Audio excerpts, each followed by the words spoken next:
Hey everyone, welcome back to the We Fucking Love Startups podcast. It's our first official podcast of 2023. I've had my official government mandated podcast break over the Christmas and I'm back ready to go. And so on today's episode, we're chatting with Kristen Lunman. Kristen is the co-founder of Powrsuit, which is a new product that she's taking to market, which you'll hear all about on this podcast episode. And previously to that, she worked as the CEO and co-founder of Hatch, one of the New Zealand's investment apps that sold to FNZ. She's got a remarkable story and I hope you enjoy it.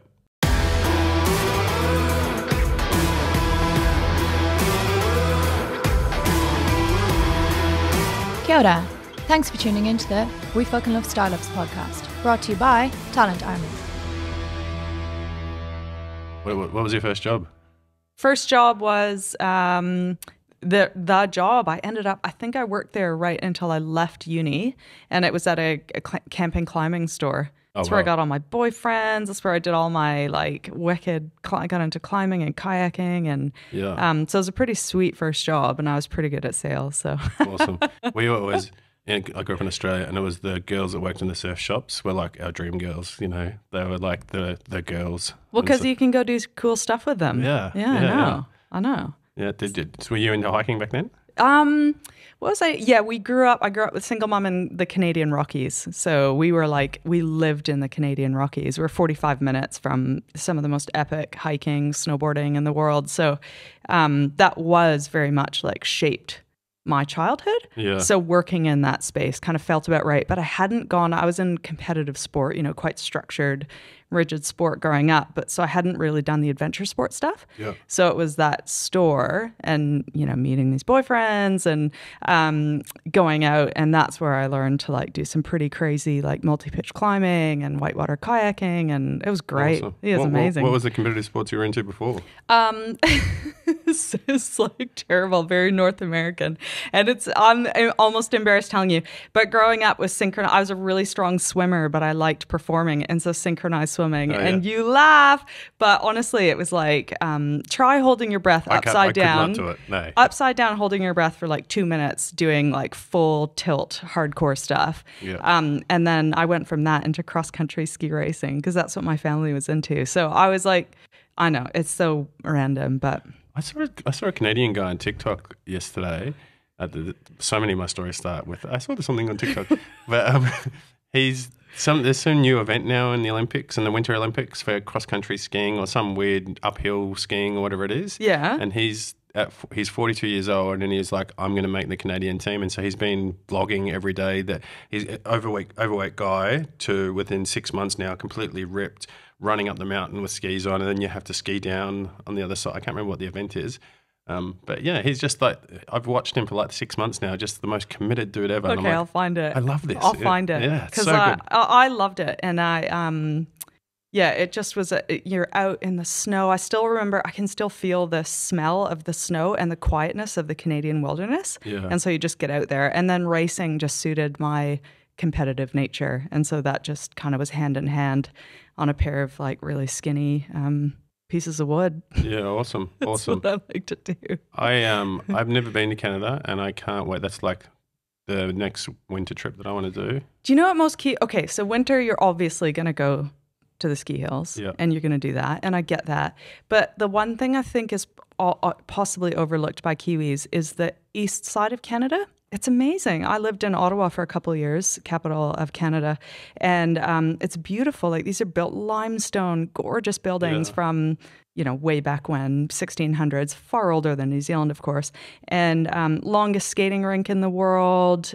You've got Quebec right there. It's incredible. You can drop down into Vermont or New York. You've got the whole eastern seaboard and lobster. So it's really, I would say the cultural richness of the eastern side of Canada is often overlooked by Kiwis. And I often kind of say, well, yeah, go snowboarding, best in the world, love it. Not overrated at all, but I just wonder, you're kind of going to a place that's very similar to New Zealand. Yeah. And if you want a little bit of Europe, you can get it in Canada. Yeah. Do you parler en français? Oui, mais ça fait longtemps. Awesome. Canada to me just feels like it's like Australia and New Zealand together. Yeah. In this amazing beautiful country. Yeah, that's fair. We're pretty similar culturally. I'd say we're a lot nicer and friendlier to a dorky kind of, we're kind of embarrassing dorks because we love just chatting, and you'll be in a line, and I remember going back to Canada after 5 years of living here, and you'll be in an airport line where it's not a nice place to be. You're waiting to get on your plane, you're annoyed, you just want to get to where you're getting, and they like turn around and talk to you. Hey, oh, how are you going today? Hey, oh, and you're like, oh, you're so cringy, and I can see when my daughter is embarrassed of me because you're like, I'm probably like that. I'm like the friendly Canadian that just chats to people everywhere. Anyway. I love that though. I love that. I don't know. I'm one of those people that if I'm walking down the street and if someone makes eye contact with me, I say, hey, how are you? Nice, you know, but... You're like my husband. Yeah, it's not We good. just take hours to go anywhere, and he's a long goodbyer, so you're like, oh, we're going to be here for a while. Well, no, I'm a definite quick goodbye. Are you? So am I. I'm like... I don't even like goodbyes. Yeah, just move on. Because goodbyes are kind of sad. You're like, see you soon. Yeah, exactly. Catch you again. And on the phone, I'm like, okay, bye. Just done. I'm like the American style. We don't even say bye. You just hang up.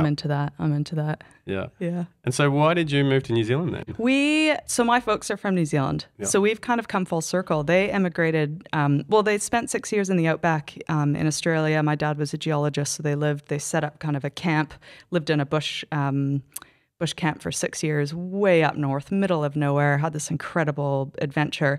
And then they ended up in the Northwest Territories in Canada, where they carried on kind of my dad's exploration. And then they settled in Calgary, which is close to the Rockies, amazing place, Alberta, Canada. And it was home of 88 Olympics, which Eddie the Eagle, Jamaican bobsled team, kind of claim to fame, but it's like sad but true. So we grew up there, but then when we had my daughter, she was about 5 weeks old, and my husband and I rented a van, you know, those escape vans that are like Kiwis on one, like painted up ridiculous. And so we lived in that for about 4 months with my daughter and traveled around. How old was she? 5 weeks old. Oh, wow. And she was colicky. Wow. So we were like in motor camps every night, just like rocking this child. But it was pretty cool. Like, I just remember, you know, like walking through Tikaha and East Cape and just these incredible places. And, you know, with a little baby, which knowing that most normal people were at home raising their... Yeah, and your first baby. It was my first baby. But because I thought all babies did was eat and sleep, I didn't realize that they were a little bit more high maintenance than that. So if I could have bought shares in Plunkett, I would have, because every single Plunkett I saw, I was like, stop the van! And we'd go in and I'm like, I can't get this thing to sleep. So yeah, I learned parenting on the road in our escape van. And that was really rad. And then we got back to Canada, because you get a year off in Canada with a kid. And both parents can take it. Both parents get a paid year off? If both parents take it, you get 6 months. And you can do 6 months together, which is what we did. Or my husband might have taken a little bit less, but parental leave benefits are really great there. And so we were like, well, we might as well travel, because kids just eat and sleep. Yeah. So we did. And then we ended up in Mexico with her, which was pretty cool. That was a more appropriate age. That was probably when she was 5 months. And I was like, oh, that's why people wait. It was like, but yeah, no, it was really good. I couldn't even leave the house with a newborn baby. So I think most people are the same, but I kind of do before I think. And then you end up, and I've always operated that way. Like, I've always ended up in the craziest situations. And even moving to New Zealand, I remember we had a 2 and a 3-year-old. And so that was kind of, full circle, was we were like, well, we've kind of traveled New Zealand. It's cool. The kids aren't in school yet. Yeah. We'd already moved a little bit in Canada, pretty mobile, didn't have parents really to help around that much, so felt free. And so if we were going to move, the time before they started school was the time.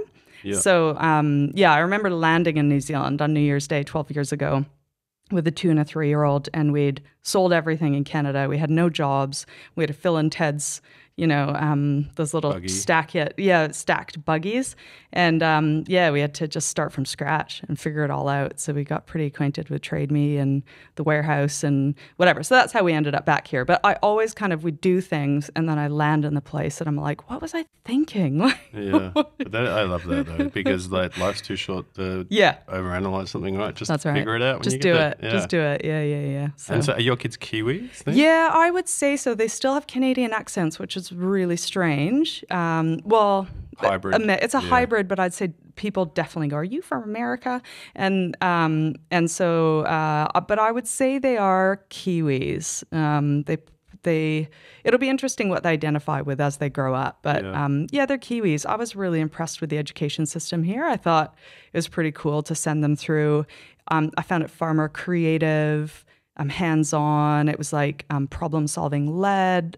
So I like to think that they really benefited from that system, whereas Canada's a bit more structured and, lined up desks. And Australia is the same. Like I found the schooling here versus Australia so much better. And actually like real worldy almost. Not what's that? What are those schools? Montessori. Not like like Montessori. I think the older I get, the more I think, oh, maybe Montessori might have been a better thing for the kids. Like unstructured, let them do real world stuff. But I find just the regular curriculum here is just better. I like it, except for it's so interesting that now they're in college, high school that we call it, and. Yeah, I don't know. Jury's out with the college here because I find it's like gone back to like they've had this incredible creative primary school experience up to year 8, and then they go into like this weird British system where it's like what school do they go to? Well, we're in Wellington proper, and so Wellington boys and girls. Oh, yeah. But it's like, this is how you should look and how you should act, and it's kind of gone back to like focus on. I just remember. My daughter's first year at Wellington Girls, and there was an award for attendance. And I don't know why I was so offended by that, but I was like, this is the grand award of the year, and it's for your attendance. I'm like, that is so weird. Like, how are we teaching these children to be, you've kind of given them 8 years of whatever, problem solving and taking initiative. And then your biggest award is if they attend school. Yeah. How is that even relevant to the future? And then, I don't know, I was still struck by how my son is offered certain classes at Wellington Boys, and my daughter's often offered certain classes at Wellington Girls, much more like feminine. And I just find it still a bit old school, a bit outdated. So jury's out on how... My daughter's having a really good experience at East. And so it was a really interesting, right? So when it came time for my daughter to choose a high school, I really empowered her to say, it's your decision. Yeah. And I secretly thought, well, she's just going to go wherever her friends go, right? And all her friends went to high and girls, and none went to East, and she chose East. And I was like, why did you choose East? And she was like, because it was better for business and fashion and everything that I wanted to do in life. And I was like, holy shit, this is amazing. Yeah. But yeah, East seems to be... I think we did go to the open day there, and it seemed pretty cool. There was even, I think there was a strike on at some point. And it was quite cool. Yeah. Yeah, no, she's having a good experience. But, it's all about, the individual, I reckon, at certain times. That's right. Yeah. Yeah. And so do you think... Question for you. So you're... daughter, newborn, 5 weeks, traveling in a van in New Zealand. Do you think somehow like the way you've brought her up has affected her personality? Yes, 100%. And I totally still believe in like nature over nurture. Like that kid came out the way she, came out. But it's so interesting looking back at our travel logs. Like we've been to Cuba and we've been to all sorts of interesting countries with our kids. And I know that you're doing it too with yours now. Probably for their lifetime. But one thing you look back on is you go, oh, do you remember this photo? And they're like, no, I don't remember that. And then you're like, damn, like all that money and all that time and all that. In fact, any type of investment, being at putting them in different things and getting them out of their comfort zones. But I've come to the realization that has actually shaped who they are. Mm-hmm. So my daughter just did the 10-day Spirit of Adventure, that big ship. Yeah. And she squeezed every minute of life out of it. And I had a captain kind of running up to me after the end of the boat trip and it's like, is that your daughter? And she's amazing. And awesome. I mean, that was so cool to hear. And I'm like, yeah, she probably had a nature of adventurism. I come from a long line of like stroppy Wahine women, adventurers. Yeah. But I think, including my mum who sailed around the world for a decade, but I do think that you have to nurture that from the day one and getting them in different situations and cultures and challenging situations, competitive sport, all that stuff helps to bring out the best of their kind of genetic disposition and gives them the tools needed to kind of be bold and take risks. And that's what I'm now seeing. I'm like, oh, it actually did pay off all that cool stuff we did. I 100% believe. I agree. Yeah. So thankfully. Awesome. And so how did you get into tech then? Were you in tech in Canada? Nope, Yeah, I wasn't. I feel like I missed it a bit because I'm a little bit older, and I went through very traditional schooling and uni degree and corporate, and I spent a lot of time in Canada and the States and you know, corporate multinationals, and did some really cool stuff. But it wasn't until arriving in Wellington and I'd settled the kids a little bit, took some time out, and I got back into corporate here because I was like, which was a hard graft actually because... Is that Core Logic? Yeah. And that was tough because I put out 40, no, I didn't. I probably put out 25 CVs and didn't hear a word. And I was like, man, so weird. Like I've had this crazy multinational experience. You didn't have any New Zealand experience. Didn't. They're like, we don't know this company. I'm like, it's publicly listed in...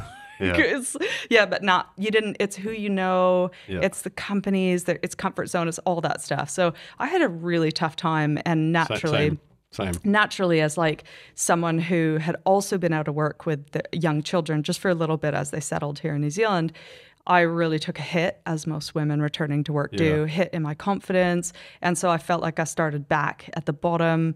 Actually, it was Sam Gadd from Humankind that gave me my crack at my first job, or now with Excellent. And I knew all it took for me would be an interview, and I would get my first crack. So she gave it to me. But it was definitely a step back career-wise here for me. And that it is what it is. That's like a bit of an ego hit. But I think it was there where within a year or two, I found my feet again. I found confidence again. And I just wanted more. Like I was used to more responsibility or more movement or whatever. And I got passed over for... a promotion to honestly, and I'm not whinging, but it was a less competent male counterpart that kind of got this. It was a bit of a boys' club from my memory, Core Logic, wasn't it? Yes, it was. I mean, I'm not the one saying it, but it was. And I got passed over for someone who I thought was really average. And funny, I still meet up with them for drinks, and they're like, man, we let a good one go. And I'm like, yeah, you did. But what that gave me was it gave me the guts to go for something really different so I could try and make my mark and use my skills, which is when I saw the ad. A friend sent me the ad actually for the startup, and so that was my first intro into the startup world was Wipster. Yeah, and I remember going in. It was 4 guys, and I was like, oh, these guys are amazing and creatives and really interesting, but they didn't have kind of the business grounding and how to kind of take something to the world. So I was able to help them do that, which was super cool. So that was my intro to tech.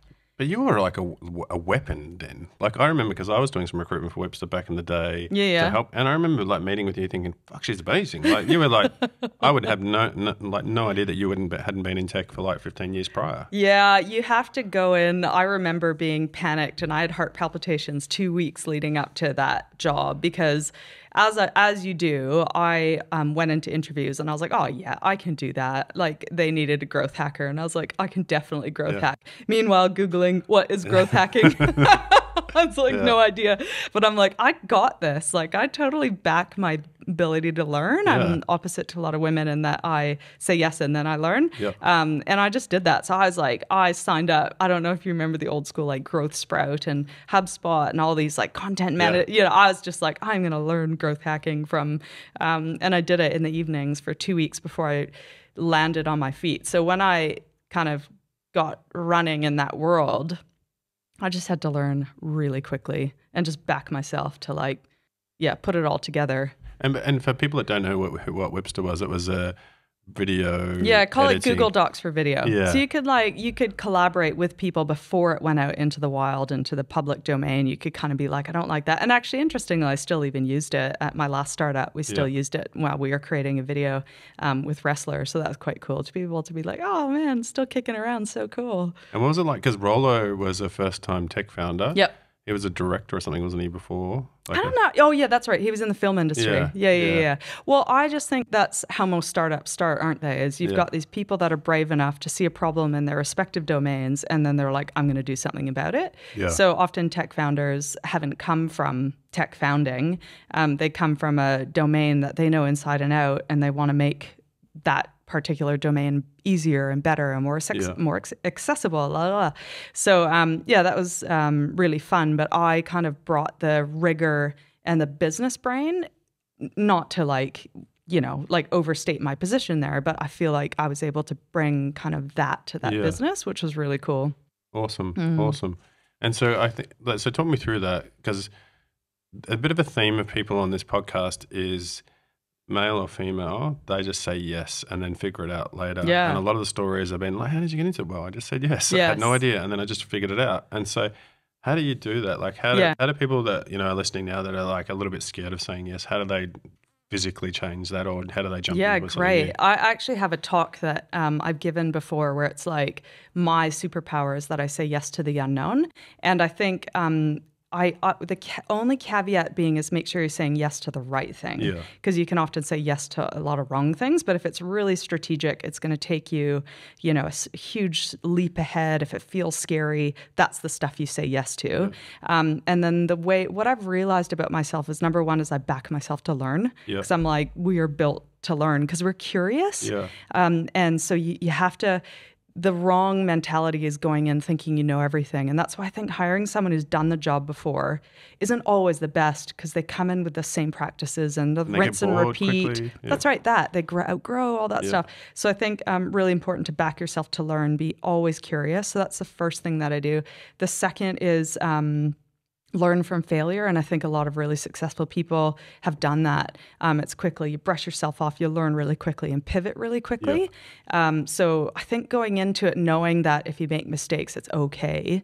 You just have to kind of minimize whatever that is, be it spend or whatever. We've made wrong hires before. Like people is really hard to get right. And so I think you quickly learn from that, and you develop better processes or better whatever practices to kind of fix what you've done, mistake in the past. And then what's the other thing? I think it's surround yourself with great people to fill the gaps. That's another big thing. Like you don't have mentors.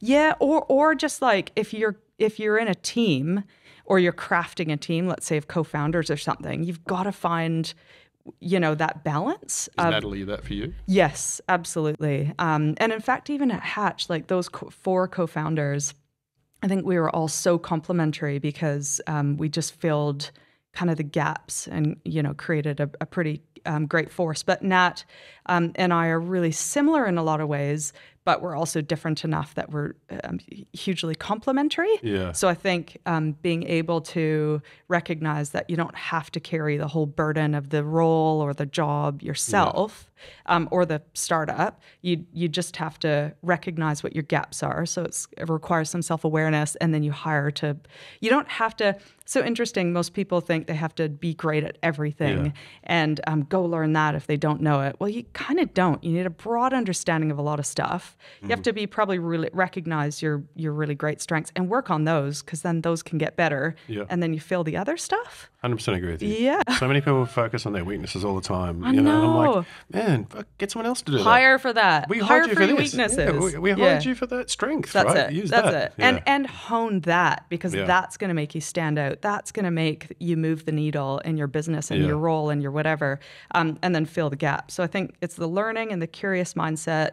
It's the being like, it's okay to make mistakes, like genuinely it's okay.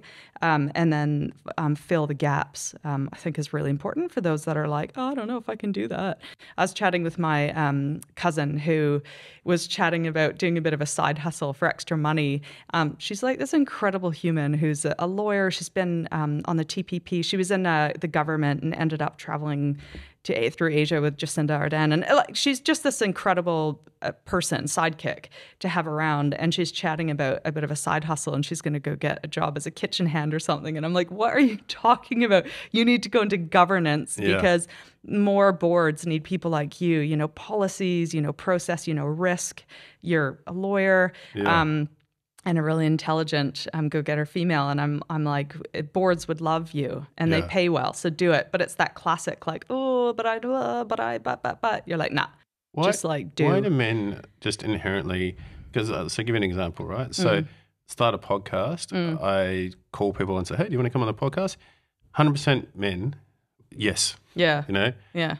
Probably 20% women saying yes. Really? 80%, they're like, oh, I haven't got anything to say. Maybe I don't have enough to say. But and I'm like, man, you are amazing. Like I've sought you out because I really want to hear your story. Yeah. But what do you think it is the difference between men and women at that stage? Unfortunately, it's still social constructs, as we've just created real roles for genders as they grow up, right from everything at home to role models to the social constructs once girls get into school, once they get into the workplace. And so unfortunately, it's going to take a lot of dismantling there.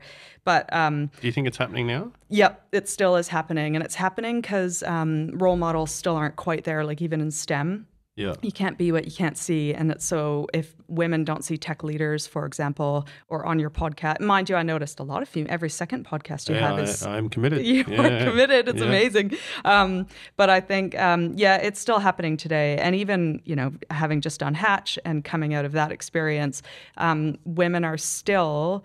little girls are still taught not to fail and to be perfect and to be good. And this language is used for girls, and boys it's not. They're encouraged to take risks and climb trees. So that still happens. Don't get hurt versus go and be competitive. And so male, female characteristics are still happening. With respect to money, back to my point, was girls are still witnessing their mums managing the household budget, and they're still and learning how to stretch a dollar, and they're watching their dads take risks and talk about the stock market with their mates over the barbecue. So there's still these I'm witnessing as a child my role when it comes to money. And I need to save it, whereas boys are, told by their dads to go and invest it and take risks. And so I think, unfortunately, it's still happening in schools.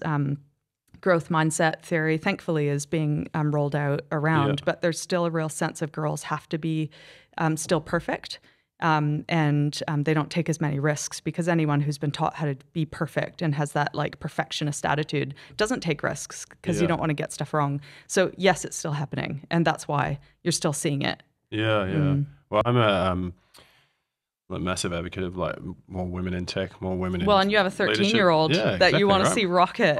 I just want her to be able to do whatever the fuck she wants to do, right? And I hear it a lot, it's changing, women can do whatever. And I'm like, no, there's not enough role models yet, right? No. There's not enough absolute women in CEO positions. You look at the Fortune 500. Yes. How many dudes are in the Fortune 500 versus. And so, I think women is still less than 6%, I think, in those roles. But hiring and recruiting, would love to hear from you, because that is one of an area in tech that still is problematic, and would love to hear from you. And an example is job ads, for example, still have must have or requirements are, and women see that and they go, oh, but I don't have that. Whereas men go, I don't have that, but I can do it. Women apply to a job if they can meet 80% or more of the bullet points. Men apply if there's 20% or more. Exactly. So even changing language in that stuff. So you can use products now that are diversity and products to write ads for you. You can use Grammarly that'll show you your tone. So I write my ads now more feminine, because I'm looking to... Love it. I can find men so easy that I don't need men to apply to jobs. No, you need, and people need the women. I get it. I get it. Yeah, I think we've all just got to be more aware of what we can do to help. But the problem is that I think the problem we still need to address is that it's only really in the last 2 or 3 years that I've seen STEM now as women are really young girls now are starting to get really invigorated by it, because they're starting to see some leaders. That's right. You see Nano Girl and all these people in the world, and my daughter's inspired by her, right? And I think this is what we need. But also when you go, hey, did you know that a STEM job will pay double what any other job? And so that's motivating girls want to be just as wealthy as boys. So it's that's invigorating and challenging and cutting edge and shaping the future and all this stuff. The last thing with hiring, I would say, is that we still have those bias going into interviews of what a leader looks like. And a leader is often charismatic and confident, and you're like, ooh, that person's got all that. And you have someone that comes in that has those, might be empathy or might be collaboration, and you're like, ooh, that's not really a leader. And so it's even that bias as you're interviewing in tech, where it's So I disagree with that, though, because I think in tech, a lot of the time you're working with people that have less EQ, right? And you need someone that's more nurturing and caring 100%. And to be their leaders. And so I think that's why we're seeing now, I know a lot of tech companies, because they've been trying to get better at hiring women, they're hiring an HR manager into a tech leadership role, because they have a lot of the soft skills they're looking for. And you can pick up the tech nuance, right? You can pick it up enough to be a manager. But some engineers, and interesting enough on the last podcast where we're talking about this, some engineers are still never going to respect someone unless they've been their technical path. You know, they've been in that journey that they've been in. Right. But I think it's changing. But also, I think that women operate, can lead in a really high trust manner, in that that's got, if you just were to shift and go, well, that person might not have been it, but I trust that they have my back. Yeah. What an incredible manager, that I trust they're going to see my gaps and develop those skills and give me the autonomy to be my best self. I think that's really cool. But I think hiring, I think Silicon Valley, possibly some places still have that tech bro culture problem. So you've got that hiring, you've got to sort, and then you've got the actual workplace culture. And there's still a lot of places here that still have tech that. bro. Yeah, that's problematic. And I mean, that I can see how it can happen, because you've got still a lot of guys in that space. And then you just get the odd leader that has that. Thankfully, I haven't dealt with that in my tech career here in Welly.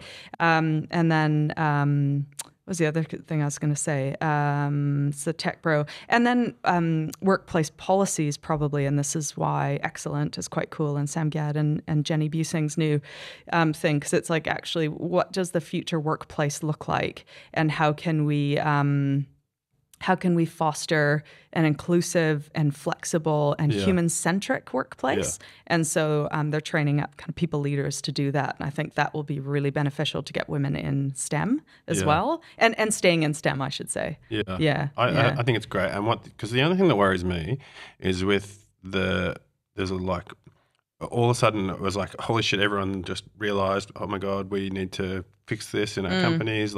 And so they hired a lot of women and threw them straight into leadership position, but without the training. And so, and I'd interview a few of them, and they'd be like completely burnt out. And I'm like, oh, what's wrong? And they're like, oh, I've taken this job. It's like a lot, it's full on. I didn't really get trained or supported. And so I think products like what Sam's building are fantastic, because and Powrsuit, what we're coming up with. Which I want to talk about, right? And so we need to be able to have these platforms where you can have mentors, or you can look for advice, and you can equip yourself, because it just gives men or women the opportunity to say yes, and figure it out. You still need the learning. I totally agree. And that's why, with Powrsuit, which we'll chat about, but I don't want it to be like, we're going to fix a women problem. It's like, no, we've got to influence all this stuff that we've been chatting about, but we're also going to equip women with the tools that we need, because we all need learning and development. Like, I had to go learn that stuff, pretty quick to be able to do it and be on the tools in the startup space before I gained the confidence. I don't know if it's faking it till you make it. Like, I had to be like, no, I back myself until I make it, and then once I hit my stride, then I could stretch myself again. Anyway. Yeah. So what were the biggest learnings for you at Wipster then? What was the biggest learnings? We had a fun ride. Biggest learnings were, we were looking at a deal and we didn't move. And so my biggest learning was, go to where your market is, go to where your next raise is, go to where the bulk of your customers is, go to where that strategic partner is. And I think we stayed in Wellington a touch too long. And even when we structured a strategic acquisition with Vimeo, strategic partnership with Vimeo, and that could have gone a few different ways. We should have moved. We should have picked up. We should have been sitting in their offices, in their faces. So that was a really big startup mistake, as we stayed. And yes, you can, Wellington startup ecosystem's amazing. You can do everything globally, remotely now. You can absolutely build an incredible business from here, but you have to have presence. And if you're not on a plane, a heck of a lot, you're going to be forgotten about. And I still think, even though we are in an increasingly remote world, you still have to be in. You can't beat that closeness. You can't. No. You can't. And so I think that was a really big mistake, as we didn't move sooner. And it wasn't until after I left that they ended up opening offices in Portland. But that was the biggest learning. Yeah, awesome. Yeah, whoops. And then where did you go from? Did you go from Wipster straight to Hatch? No, I kind of ended up doing some consulting from there as a bit of a loose end. I worked a bit for for Lightning Lab, and kind of got into the fintech thing then. I remember chasing you all the time, saying, "Hey, I've got this job. Do you want?" And you're like, "No, I'm going to go to the UK." I was thinking about that this morning. Oh, we were thinking about going to Edinburgh because we were like, we got to take the kids somewhere before they get entrenched in friends in school and everything. But they were your kids' age, actually. So that's when I ended up in Vietnam, actually, on a weird kind of a cool thing with Asia, New Zealand. And we went and visited all these tech companies, and there was a conference on, and there was a lot of fintech at the conference. And I was like, oh, what's this fintech? And I remember getting an email at the same time going, oh, do you want to do something in fintech? And I was like, yes. So I was like, yes. And then that night I downloaded What is Fintech, or Fintech 101 on my Kindle, because I was like, I've got to learn what this thing is. But I really resonated with it because it's like all the effed up things in the financial system that had yet to be disrupted. Like, we'd watched Uber rise, we'd watched Spotify coming on the scene, we had YouTube, we had all these industries. I'm trying to think, was Netflix still as big? Probably not, possibly as big then, but it was like we were watching all these industries fall, and the financial system hadn't fallen yet. But it had let so many people down around the world in the global financial crisis. And so you're like, this has got to go. And that's what fintech was about. And I was like, oh, yeah, I like that. Like, I just loved blowing up, another kind of, I don't know, like the old school way of doing things. And it wasn't good enough. Like the fact that you could get out of an Uber without getting it, you're faffing with payment, and I was like, how am I still walking into a bank, my bank, for 12 years, wanting a renovation loan or something, and they're asking me how much I make, and I'm like, dude, you have everything on me. Like, this is so crazy. So that was really appealing to me. Also, I'd had a troubled relationship with money growing up from single parent and all that yucky stuff. So I was like, this appeals to me. So I like the idea of better financial experiences accessible to all, and so that was interesting. So I kind of did that for a little bit, and then I kind of got tapped on the shoulder by CEO from Kiwi Wealth at the time, affiliated with Kiwi Bank, and he was like, come and just do something. Like, I know this space is changing. What's it going to look like? And that's where kind of assembled this great team, Nat and Hatch co-founders, and we pitched back to Kiwi Wealth. We're like, this is the space. So you pitched Hatch to them? Yeah. So we were like, this is what we need to do. And at first they were like, not a chance. Because this is like pretty conservative country, pretty conservative organization. And we're saying people want to invest in Tesla and Apple. Like, people want to have like, if you look at how the rich get richer, they have a community. So they're like part of the golf club, and they're getting tips from their stockbroker, they're blah, blah, blah. And they have access to incredible investment opportunities. They're the first to hear about IPOs or these great opportunities. Well, back then you couldn't even invest in Apple here without dropping $300 on a $100 trade. So that we were like, that's how we're going to kind of dismantle that side of things. And so at first they were like, no. And I was like, you sit on it. I'm going on a family holiday for a week, and we'll talk when I get back. And by the time I'd gotten back, he was like, you're right, you need to do it. So pretty controversial. The shareholders were not super jazzed on it, but I was like, just trust the process, which was, classic startup process. Identified a need, had early adopter market, had people signed up for beta, all that stuff. So yeah, it was cool. Yeah, and that was a fun ride too. And so you founded that with Nat, Jared, and Jakob. So there are four of us from day one. And it was really challenging. We did it in partnership with a corporate. So there's a number of ways fintech can happen. And you can go it alone, or you can do it via a venture fund from a big bank, which is what we were seeing, or you could do it in partnership and co-ownership with a big financial institution, which we were. So you're starting to see all these different models arise. And the reason you might consider doing that is because it's really hard to compete at scale in a highly regulated market, like compliance, costs. And so all of a sudden, when you're dealing people's money, to have a team of people that know operationally how to keep people's money safe, that know all the compliance obligations, and you've got all the licensing, it was kind of a win-win. Yeah. So yeah, that's how we kind of started that. And is that in terms of the shared structure, like the share structure, were you all like company directors and shareholders? No, not initially, because at first it was like, is this thing going to work? Yeah. So initially we were actually all contractors randomly until we started kind of solidifying what it was and then established a legal entity. But initially we were like, let's just give this thing a crack. Like it wasn't really meant to work. And it wasn't until, I don't say that lightly, but I'm like, it's like that thing. It's like, it might work, it might not. And nothing lost if it doesn't. We've had a great time.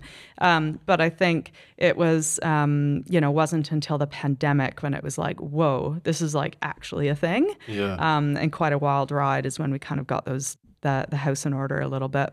I remember you going there, obviously, because I was chasing you trying to be chief operating officer of some role. I can't remember. Was it Timely, maybe?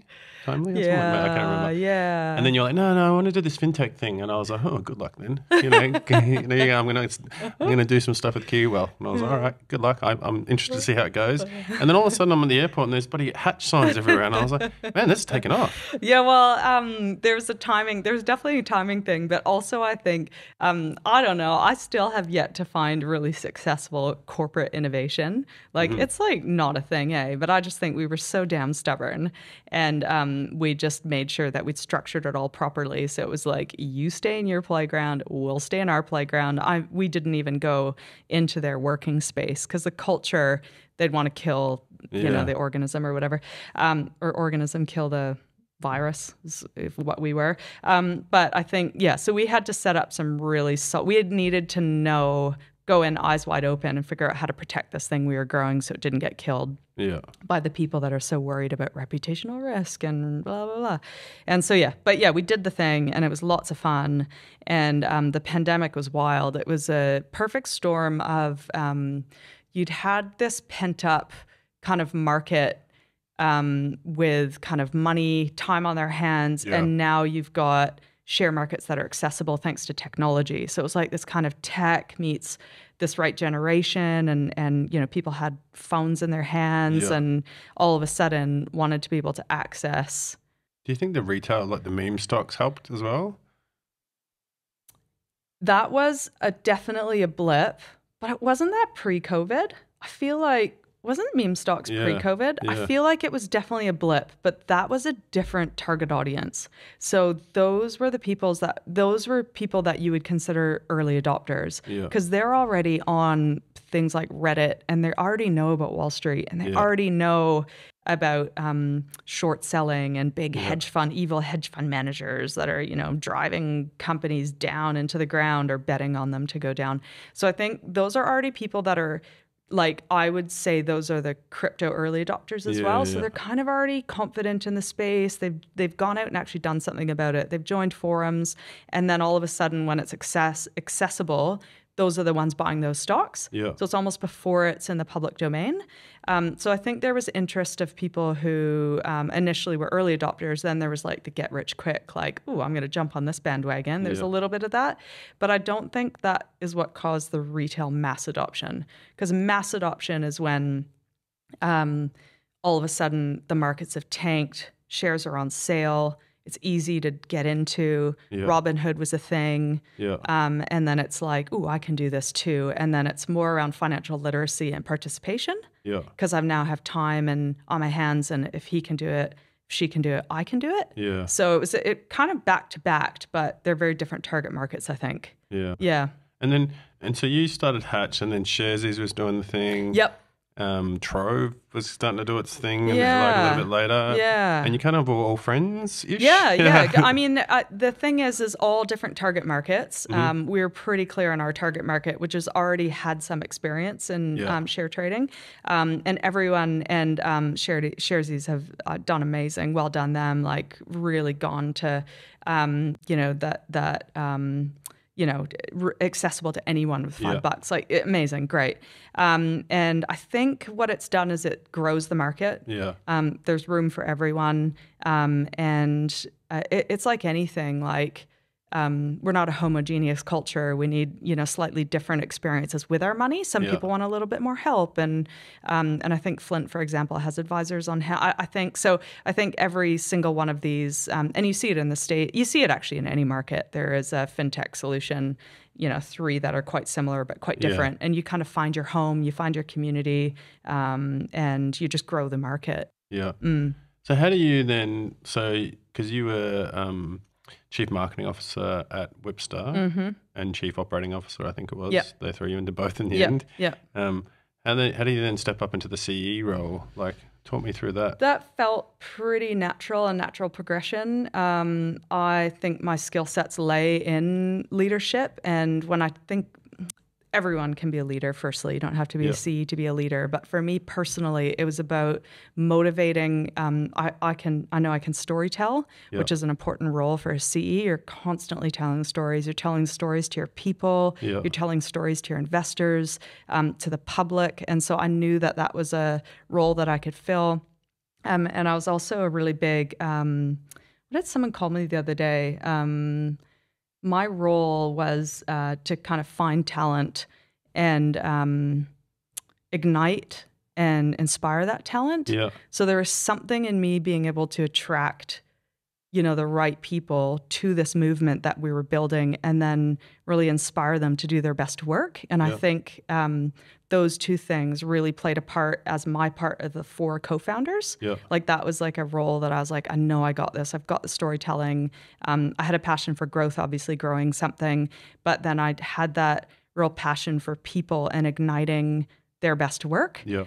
Didn't always work. Like if I took my eye off the ball, other people had to clean up my messes. Like made some mistakes, definitely. But I definitely lead in high trust. And it's like, I'm hiring you to do your thing. I'm going to give you a huge leeway to do it. Yeah. Rise to the challenge. And like, you got this.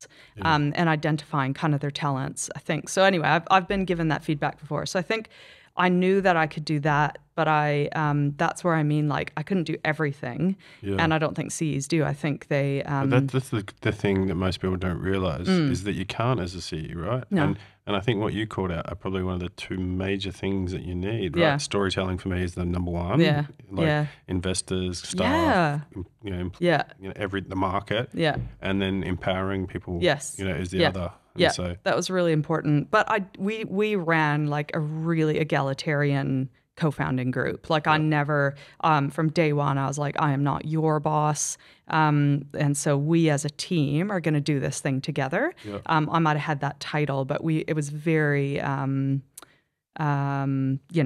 very flat structure in that sense. And we all got our hands dirty and we all, were in the trenches until we didn't need to be. And we could hire people to do that. So I've got pretty low ego. We all had to have low ego, I think. Yeah. And then, so why do you think Hatch was successful then? Like, if you could go back and like take a look at the things, some of the big ticket things that happened along the way, why do you think it was successful? We had, firstly, an organization that was willing to take a risk, and it was led by quite a forward thinker. So that was Kiwi Wealth. That was like, we know this world's changing. And most corporates would go, ooh, change is hard and risky. Yeah. They were like, nah, we're going to disrupt ourselves and do that. So you had an environment in which you could create something. And then you had the financial backing to do so. We raised capital from the shareholders. And then the team, it's always next is the team. So again, we had that eerily complementary skill set of founders where it was like we totally trusted one another to go out and be the best at that thing. Like Jakob is an incredible CTO and built a safe working platform, and he was incredible at hiring great people. My goodness, I loved our devs. Yeah. Love the guy too. Yeah, he's so lovely.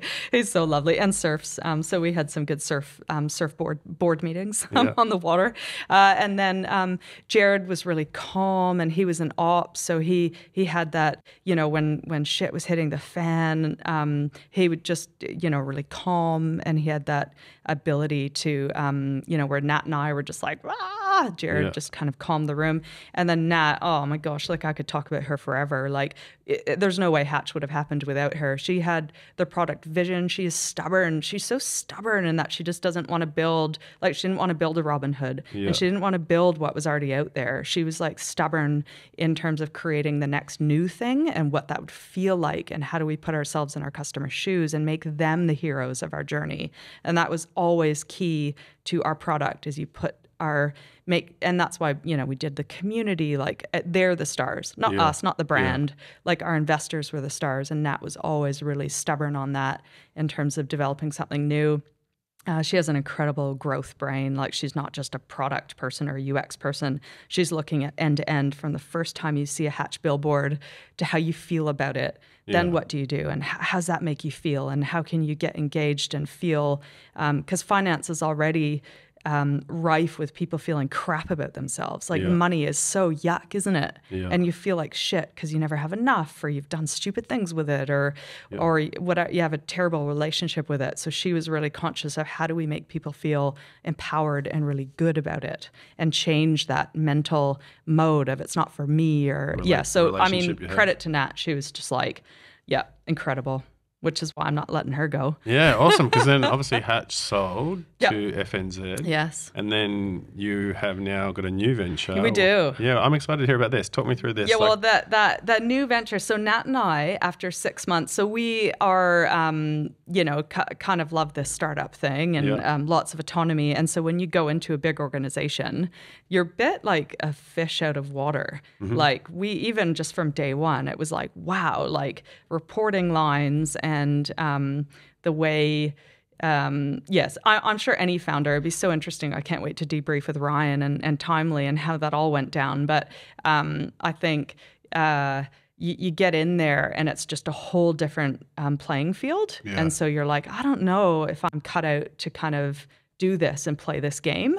And that's what it felt like. And I wasn't quite doing the right things again, or I wasn't quite having my voice heard, or it was being heard, but I hadn't gone through the right channels. So I offended this person. And so we definitely were like, wow, this has shifted. Mm-hmm. And I think it is really great for Hatch, because we recognized we needed a global footprint. We needed someone who had high risk appetite, and was going to invest in this thing. So we knew Hatch was in a good place, but that didn't necessarily mean that some of the founders that were more entrepreneurial were good fit. Yeah. So I think after about 6 months, we realized that, and just decided if we were going to do something else, now's the time. Yeah. We could talk about it for years to come. Yeah. Or we could just leave and do it. So we didn't know what we wanted to do, because when you're working full-time job, you don't really have time to think about that. And it's like, and getting acquired is a full-time job, right? Like it's, it's almost like so much like lethargic. Yeah. Yeah. I can't even say that. And every lethargy. Yeah, is it lethargy? Exactly the way I think so. But we'd gotten through that, and that was behind us. But then it was like our jobs were no longer our jobs. Like my job was no longer like going out to like the stuff I was telling you about. Now it was about like my actual skills had to change, and it had to change to kind of, being a little bit more political, or figuring out how to navigate approvals and stuff like that. So, some people are really well cut out for that. So thankfully we left the lads there to do that, which they're like, thank you. That's so great. And Nat and I didn't know what we wanted to do. So we were just like going down rabbit holes, or I was anyway. I was like, let's do this and let's do this. And we started with fintech. And I was seeing this incredible growth of some fintech companies during COVID overseas that, of course, we'd missed because heads down. And so I was like, we got to bring the smartest credit card to New Zealand, and and Nat's like, oh God, here we go. But so we went down a bunch of rabbit holes, and New Zealand, it's so small, not a lot of scale. We also don't have a lot of the same problems as some of these places overseas do. Mm-hmm. So putting scale aside, our banking system's all right. We got through the GFC okay. We don't like the big banks, but we trust them to hold our money. Yeah. Imagine now being in the States and actually having lost money. Yeah. Like they actually lose your money. It's like, that's not cool.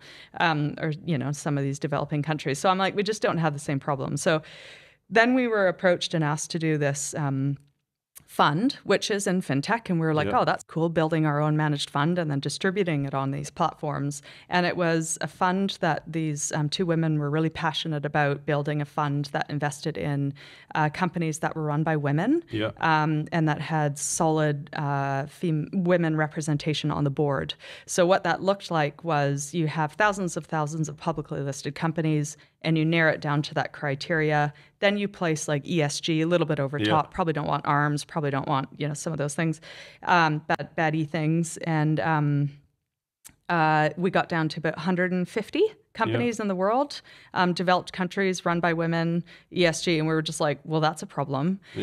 So as much as that fund was interesting, what it did spark was, could we solve that number, 150, by doing a fund? And I was like, I just don't think we can, because it's just a fund, right? Like, how do you create it's more? It's not empowering more. Like I couldn't figure it out. And I was like, it'll create noise, great. Maybe we can do community, great.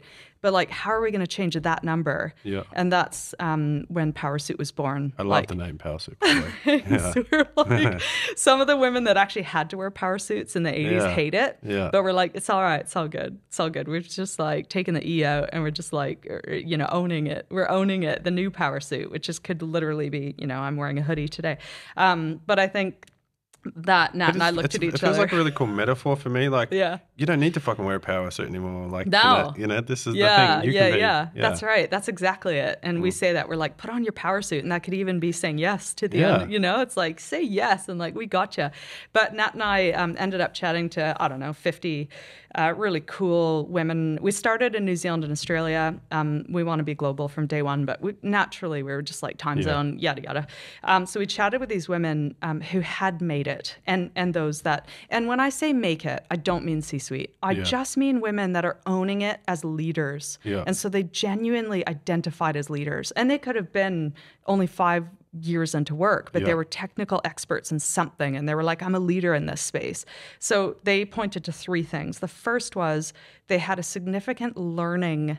They had learning opportunities through their life, and we've talked about that. And you were like, these women just haven't been thrown in, and they're set up to fail. So a lot of women, let's use finance as an example, or like financial management. Women tend to come up historically through HR or marketing, and so they're never given profit loss statements to manage, or big budgets that are critical to the organization to manage. So they're not given those skills to figure out. So all of a sudden, you're going for a C-suite position, and you're thrown, the annual report, and you can't decipher it because you're just not given those opportunities to do that. So that would be an example of learning opportunities that women will point to and be like, I did that course, or I put my hand up for that project, or I did that job, and it gave me those hard skills in order to do the thing that I do. So first pillar was learning. The second thing they pointed to was a peer network. So they were like, I either had some sort of community, or I had my people that I meet once a month, or that I meet every second week. And so they had a group of people who were going through the same thing, where they all helped one another sort out what the next best step was, or how to get through this thing. And so they had this tight group of people that helped them work through stuff, or that told them, you got this, go for it. The third pillar that they pointed to was advice. And so that was in a more formal sense of like, I got a mentor, and it was for a short period of time, or it was, over the course of a year. But whatever it was, they identified the need to have some sort of mentor. They put their hand up, they went out and found one. So we were just like, let's put all those 3 pillars into one space. So Nat and I can influence, workplace practices, and we can be the voice to change, the world, but we need these women, to step into leadership, and we can just put these 3 pillars in an accessible platform and do that. So we don't have a product yet, but that's the vision, is that we can create, again, this these amazing, tools, community, and advice all in one place. That's exciting. Yeah. And are you pitching it? Or are you? No, not yet, because we're like early days. We're like doing the classic like thing where we're like, is it a problem? So I think we had a goal of having, a certain number of, we thought, let's just throw out some content and see what resonates and like, do people actually think this is a problem? And in a 3-month period, we far surpassed like signups to this newsletter. We're like, because that will validate if indeed there is a problem. And so we think that's step one. And now we have to kind of build a community and figure out who are we going to work with to build out what this product looks like. So we probably are 1 or 2 more stages before we even think about what that might look like. And I mean, like, we've got to go figure out how to make money and everything, which are pretty, we're like circling in on a few areas. Is there product companies out there that are doing this? Or? No, there's not. And there are kind of I hate to use this term, but like but they're just not Silicon Valley. And credit to Silicon Valley, they do a few things really well. Number one, they use technology to scale. Yeah. They're not like waking up and like, how can we create like a local meetup? They're like, how do we bring this to the world and solve as many problems as possible? They're bold, they take risks, and they think big. So that's one thing we haven't seen. Yeah. And the second thing we haven't seen, I think, is using technology. Because again, you're like, well, how do we make this big? We have to use tech. So we have yet to find anything that's kind of been able to think big on a global scale, and naturally we do that with technology to solve those pillars that I talked about. But I think Chief maybe is the only one I can think about right now that is becoming global. Yeah. They just raised last year $100 million on a $1.1 billion valuation, and it's a women's network. I'm like, yay, how cool is that? And it's very exclusive. It's very C-suite, and that's not where we want to play. Yeah. But how cool. Like, they've really got something like 20,000 on the wait list, 20,000 members, and they've just launched in London. So I suspect we'll see it. But that's kind of, I can see, like, that's validating that, there is a need and people are willing to invest in this. Yeah, awesome. And then you're only going to look at like Slack groups and things where, there's the community of women getting together now to help and support each other is fantastic, right? Yeah, and so like, how do you put that on steroids, Exactly. And I think Powrsuit. And so where can people go and find? Well, Powrsuit.com is our, they can sign up for content for now and help us build what this thing's going to look like, anyone that's interested. And then we'll just continue to learn and we'll make mistakes and we'll just figure it out because we're pretty committed. It feels, when you put like on your comfy, jumper and you're like, this feels right. Yeah. Powrsuit feels right. It's like, oh man, I remember, like Nat and I, it's just something, even with Hatch, we like did this thing called Wine and Wealth because we wanted women to invest. And so we were bringing, trying to make it like without the jargon and all that crap that doesn't mean anything. It's just a structure that's been built up to, keep people out, I think. But my point is that this feels right. Like it feels like our paths have kind of taken us to this point where it's believable, like it's believable us doing it, which feels good, but also it's something we deeply care about. And I think when you wake up, startups are really hard. You have to deeply care about it. Yeah. Like it's got to be something where you're like, you still got that like fire. You can see the problem and you are uniquely positioned to solve it. Especially if you're doing it for round 2, right? Like it's always a little bit harder to motivate yourself again to get up and do it again. But if you're like committed to something. Well, that's why, because few Nat's rabbit holes were like, what if we did like this tech thing and like this like newsletter or whatever, and like people need newsletter software, and I was like, I don't think I could wake up and like do that. Like, yes, it might make money, but I'm like, I don't think that's why most startup people start up. Like, No. Oh, I think there's you can pick those people that are like just looking for a startup to be successful because they want to be successful in a startup, and you can pick the people that are like, I actually give a shit about this. Yeah. Like I feel and then you have a great time doing it. Yeah. And you have like, say, a lot of like some of my favorite startup stories are people like being really passionate about something, but like, so you look at Slack, right? Slack was a game studio. Yeah. And then they built what was it they built? I can't remember the first one was like one of the photo sharing things. And then they sold their Slack was their internal messaging tool that they're using in their game studio. And he was always like, but I really wanted to be a game studio, And wasn't Instagram similar in that they started something else and then everyone cared about the photos and then they were like, that's the thing. But so you can be passionate about something, but you can go off on tangents and like timely, right? Timely was like All Things Considered, you know, like all appointment booking software, and then all of a Were sudden, they? yeah, and then they just found that there was a little niche of like salons and spas that didn't really have technology, and they were Good like, on them, we can really help them. Good And on them. Yeah, So cool. awesome. Hey, well, So cool. what advice would you give to like women who are wanting to, you know, grow into a startup or doing their own startup or like find themselves into leadership positions? What would advice? I would say reach out to Nat and I on LinkedIn and let's have a wine. And it's so much easier just to, because like broad advice is really tricky because I could be like, just do it and you got this and back yourself. It's like, you know what? Like, find people that deeply care about you being involved and go and like, let's go have a wine, let's go have a coffee. And I'm happy to brainstorm some places to start. You don't have to start always at the bottom. Like your unique skills as a lawyer, for example, you'd be an incredible risk and compliance person for any fintech or, So I would just say, reach out to us. We would love to have a virtual coffee or, you know, separately or together. And we can point you in all the right directions because we do need more women shaping the products that we use today, the products that we're going to use tomorrow. That's including AI, that's including the metaverse. Like we actually, you're going to do Jessica from Beyond? Jess? Great. Amazing. Like we need more women in like the worlds that we're creating for tomorrow to shape them so that they're inclusive and they're safe and they're well run. And so let's just like get together as a community and have some wine and coffees and like we can brainstorm some starting points. Awesome. Awesome. Yeah, I love that. That's good.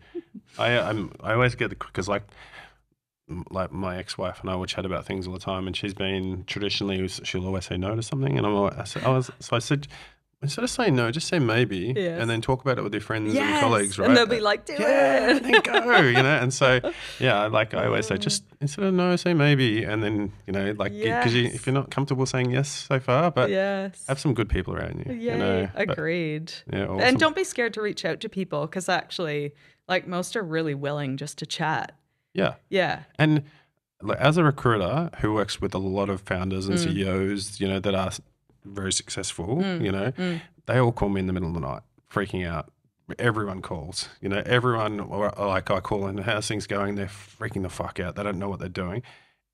Especially the ones that are perceived the celebrityism ones. Yes. They're the ones that I speak to the most. Wow. And so, I think if everyone knew behind the scenes what happens. Because I feel so alone, eh? Yeah, well, that's the thing. You are alone. And so like we need to get better about just being vulnerable and just saying, I don't know what I'm doing, you know, and being comfortable with that. Yeah. And you're obviously their safety person. Yeah. Yeah. Well, because I see it a lot with, you know, all of them. And I don't have the answers, right? Because that's not my job. No, you know? but you can help. But I'm happy help. to be their ear. That's that peer network thing, eh? Like we are all in a hard place. We can all help one another get through. Yeah. 100%. Even if you just say, oh yeah, everyone's saying that. You know, like and then they just need to hear that, eh? Yeah. Actually, everyone's feeling that way. Yeah. But like, because it's quite funny, eh? When you put on that air of confidence, which leaders do, you actually think underneath they're feeling that way too, and they're actually not. Yeah. Yeah. No, it's a tough, lonely job unless you just like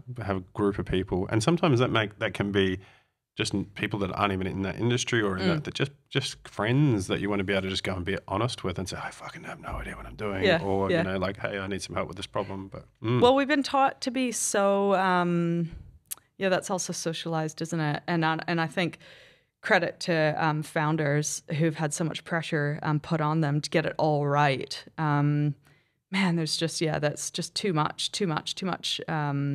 I think pressure to go it alone. And so really lucky to have strong co-founders. But if you don't have that, you got people like yourself and in the industry that I think we're pretty open to being vulnerable. I think the more you are vulnerable, the more people are attracted to you, whether you make these networks of friends and relationship people. So I agree. You even see it on LinkedIn, eh? When people are authentically honest. Yeah, I just want to I want to go and have a beer with them and talk because I know that they're not going to be like, I've got friends that are recruiters, right? And recruiters are typically the worst. Are they? Like, how's it going? Oh, everything's amazing.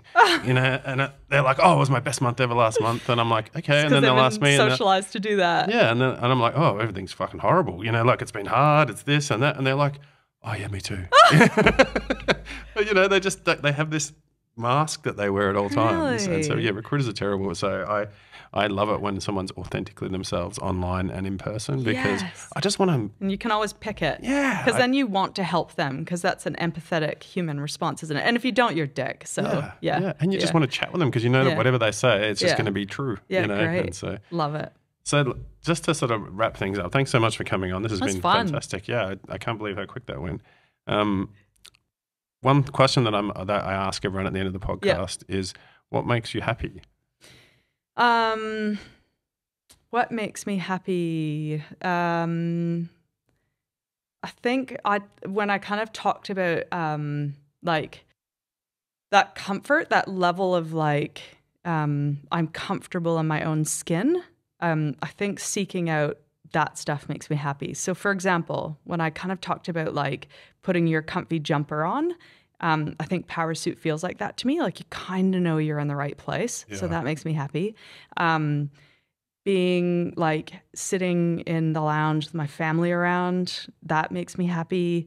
Being out in nature with my dog makes me happy. Like being in the ocean makes me happy. So I think there's lots of like hard and unhappy stuff every day in everyone's life, raising teens, like all yucky stuff, relationships and friends and all that stuff. But I think what you need to hone in on is those things that make you comfort. I just think it's like, it's a simple comforts. Yeah. That's what makes me happy. Yeah. It isn't like getting on a plane. I mean, yes, traveling would be amazing, going to like incredible countries again, but I'm like, no, it is actually, maybe COVID has done this, but it's the things where you feel like you've put on your jumper and you're just like, you're like in the moment. You're not thinking about tomorrow. You're not thinking about yesterday and all the shit to be solved. You're just like, still? Yeah.